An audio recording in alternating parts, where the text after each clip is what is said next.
प्रधानमंत्री नहीं है, ये जेब कतरा है, ये चप्पल चोर है, और चप्पल चोर की छुट्टी होना बहुत जरूरी है। गुंडों को क्या भेजता है, खुद आना, अगर तेरे में ताकत है तो खुद आ। हम तो महिला होके तुझे चैलेंज दे रहे, नहीं तो तू तेरी माँ ने ना तेरे बाप से पैदा नहीं किया, किसी चूड़े से पैदा किया। মুখ্যমন্ত্রী আমার মনে হচ্ছে পাগল হয়ে গেছে, এছাড়া আর কিছু বলার নেই। সবে মাত্র এসছে, এসেই যা শুরু করেছে, দেশের মধ্যে যে অরাজকতা শুরু করেছে, তাতে মানুষ টিকতে পারছে না। राम के नाम पे, गाय के नाम पे, गंगा के नाम पे, अब ब्राह्मण के नाम पे, हिंदू के नाम पे, मुसलमान के नाम पे अब की इलेक्शन नहीं होगा। अब हमें मोदी का इस्तीफा चाहिए, और मोदी का इस्तीफा ही चाहिए। अगर लगता है आपको इससे कमजोर हो रहे हैं तो उनकी मूर्खता है।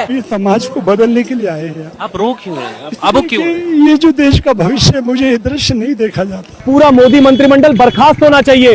ये सिर्फ एक की बात नहीं है, ये पूरे सिस्टम की सड़न की बात है। अगर ईवीएम हटा दी जाए, 2 सीट ले आए मोदी जी, एक भी नहीं आएंगी, 0। जब वो चाय वाला हमारी कुर्सी छोड़ेगा, वो हमारे हक की कुर्सी है, उसके बाप की नहीं है वो। अरे हिंदुस्तान के लोगों का हक है, हिंदुस्तान का हक है, उस पे एक एक वोट से बनाए वो।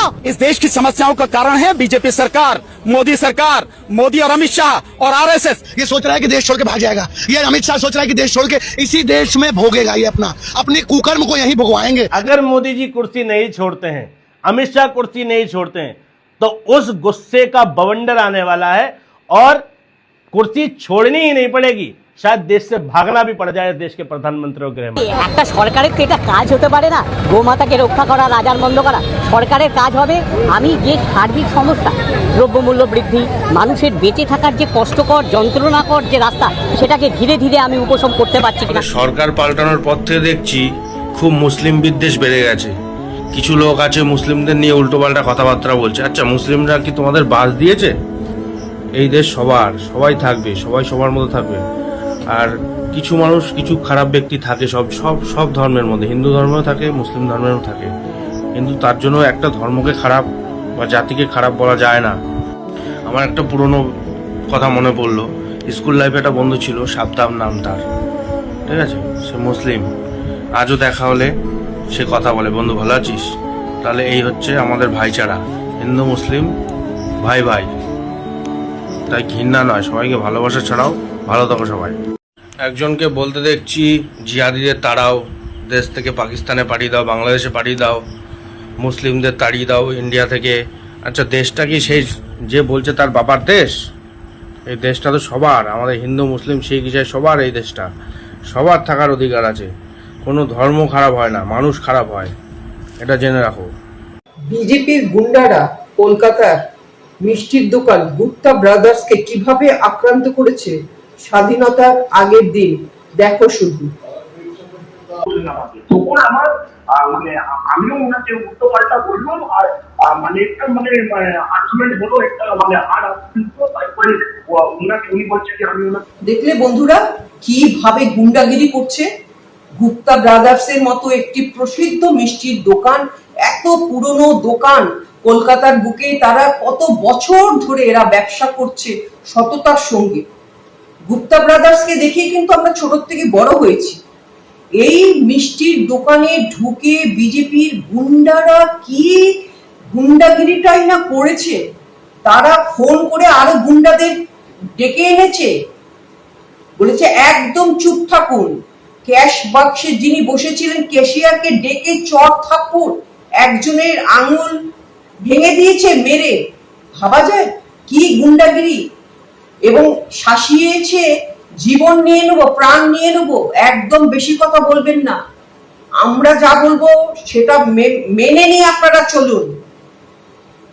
এইভাবে যদি বিজেপির গুন্ডারাজ কলকাতার বুকে একটি প্রসিদ্ধ দোকানে ঢুকে চলে, তার মানে কি এটা তো ভয়াবহ দৃশ্য। আগামী দিনে আমরা কি দেখবো? বিজেপি তো বড় বড় লেকচার, আমরা সুশাসন, সব জায়গায় আমাদের সুশাসন, তার এই দৃশ্য সুশাসন হচ্ছে এটা। হ্যাঁ, সুশাসনের নামে গুন্ডামি, বদমাশি, দাদাগিরি। আর এই গুন্ডাদের যখন গুপ্তা ব্রাদার্সের মালিক কমপ্লেন করতে গেছে পুলিশ থানায়, সেখানে গিয়ে দেখে সব গুন্ডারা অগ্রিম জামানত নিয়ে বসে আছে। কি করে সম্ভব জামানত পাওয়া? বড় লোকের ইশারা ছাড়া তো হবে না, কোনো বড় মন্ত্রী সন্ত্রীর ইশারাতে এই কাজ হয়ে থাকে। অগ্রিম জামানত নিয়ে নিয়েছে। আর ওই মুখ্যমন্ত্রী শুভেন্দু অধিকারী বলেছেন গুন্ডারাজ দমন আইন আনা হয়েছে পশ্চিমবঙ্গে, তাহলে গুন্ডারা রাস্তায় কি করে ঘুরে বেড়াচ্ছে? যে গুন্ডারা, আপনাদের গুন্ডারা ওই দোকানের মধ্যে ঢুকে এইভাবে সন্ত্রাস চালিয়েছে, তারা রাস্তায় কি করে ঘুরে বেড়াচ্ছে? তাদের তো হাজতে বাস করার কথা। এইভাবে যদি চলতে থাকে, এই 100 দিনে আমরা যে দৃশ্য পশ্চিমবঙ্গে দেখতে পেলাম, গুপ্তা ব্রাদার্সের এরকম হামলা, আমি তো দেখে অবাক হয়ে গেলাম। এ তো মানে একেবারে চরম সীমানায় পৌঁছে গেছে বিজেপির গুন্ডাগিরি। মালিক বলছে, দোকানের মালিক গুপ্তা ব্রাদার্সের, কংগ্রেসের জামানায়, সিপিএম এর জামানায়, তৃণমূলের জামানায় কখনো তারা এই গুন্ডাগিরি দেখেনি। তারা এই গুন্ডাগিরি দেখছে এই ভারতীয় জনতা পার্টির জামানায়। ভারতীয় জনতা পার্টির পুরো মানে চরিত্রটা আমাদের চোখের সামনে তুলে ধরেছে গুপ্তা ব্রাদার্সের গুন্ডারা, ভেতরে ঢুকে যে গুন্ডাগিরি করেছে। ছি ছি ছি ছি ছি, ভাবা যায় এইরকম মানে চারিদিকে চলছে কি? 100 দিনের মধ্যে কাউকে পিটিয়ে পিটিয়ে মেরে ফেলছে বিজেপির গুন্ডারা, কাউকে গুলি করে ঝাঁঝরা করে দিচ্ছে, বাবা ছেলে একসঙ্গে প্রাণ নিয়ে নিচ্ছে। চারিদিকে মানে সন্ত্রাস সন্ত্রাস, এগুলো পশ্চিমবঙ্গের জনতা সহ্য করতে পারছে না। শুভেন্দু অধিকারী, আপনাকে বলছি, পশ্চিমবঙ্গের মুখ্যমন্ত্রী, আপনি কঠোর হাতে সততার সঙ্গে এগুলো দমন করুন। মানুষজন আপনাদের ভোট দিয়ে এনেছে, তার মানে এই নয় আপনারা যা ইচ্ছে তাই করবেন, সেটা চলবে না। মানুষই ভোট দিয়ে আপনাদের ঘাট ধাক্কা দিয়ে বার করে দেবে। আপনাদের সব মন্ত্রীদের শুধু বড় বড় লেকচার, আর টিভিতে বসে বলছে হ্যাঁ ও তো তৃণমূলেরই সব শিক্ষা, তৃণমূলেরই সব গুন্ডা এগুলো করছে। কেন? তৃণমূলের কি? তৃণমূল সরকার চলে গেছে পশ্চিমবঙ্গ থেকে, পশ্চিমবঙ্গে এখন ভারতীয় জনতা পার্টির সরকার চলছে। ওই সব বাহানাবাজি করবেন না। তৃণমূলের জামানায় আমরা জীবনে এরকম সন্ত্রাস দেখিনি। কলকাতার বুকে কেন, সারা পশ্চিমবঙ্গে দেখিনি। মিষ্টির দোকানের ভেতরে ঢুকে লোকেদের এইভাবে পেটাচ্ছেন, মানে বলার কিছু নেই। লজ্জায় মাথা নত হয়ে যাচ্ছে একজন বাঙালি হিসেবে আমার। মানে কি রেপুটেশন যাচ্ছে পশ্চিম বাংলার। সরকারকে একটাই আমি রিকোয়েস্ট করব, আপনারা কিন্তু একটা সুন্দর শাসন ব্যবস্থা মানুষের সামনে তুলে ধরুন।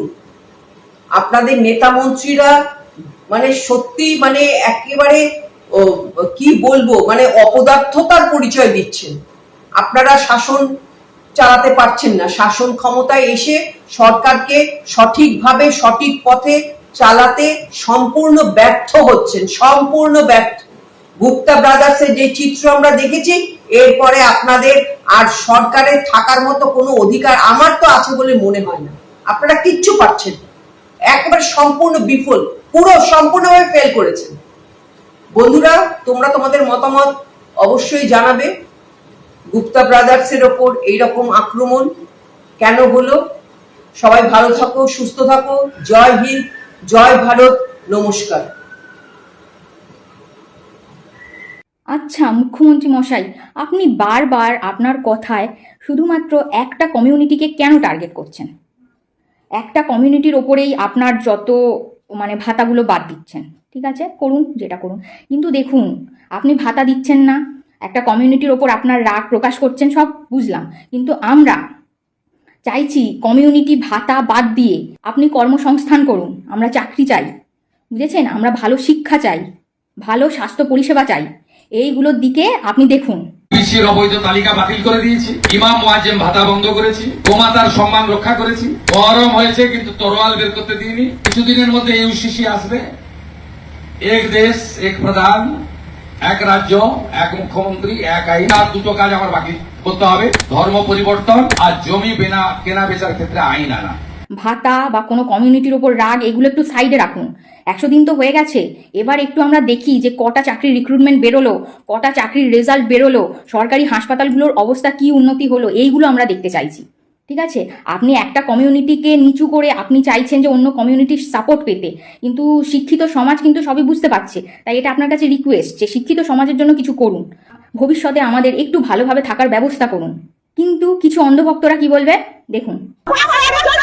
আমরা ভোটটা দিয়েছিলাম নিজের ধর্ম রক্ষার জন্য, আমরা আজকে ধর্ম রক্ষা করতে পেরেছি, এর থেকে বেশি আমাদের আর কিছু চাই না। দেখুন এই অন্ধভক্তরা কি বলছে, ভাতার জন্য ভোট দেয়নি, শিক্ষা, স্বাস্থ্য, চাকরি কোনো কিছুর জন্য ওরা ভোট দেয়নি। কোনো উন্নয়ন ওদের লাগবে না, ওদের শুধু ধর্ম বাঁচালেই হবে।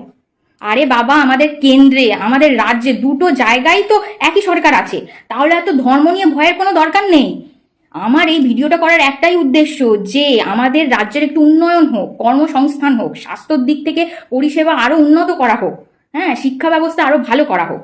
অন্ধভক্তদের এটাই বলবো, আপনারা ধর্ম না করে এইগুলো দাবি করুন, বুঝেছেন?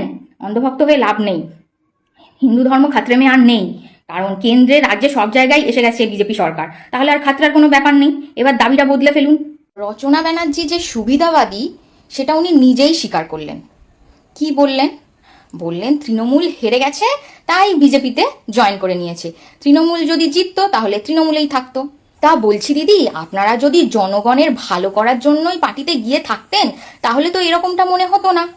আপনারা চেয়েছেন যে টাকা রোজগার করতে, এই পার্টি এখন ডুবেছে তাই টাকা রোজগার করতে বিজেপিতে ছুটেছেন, তাই তো?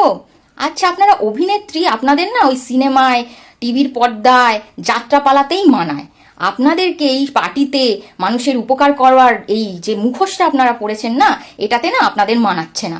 আর পশ্চিমবঙ্গের সমস্ত মানুষ না আপনার রূপটা খুব ভালো করে চিনে গেছে।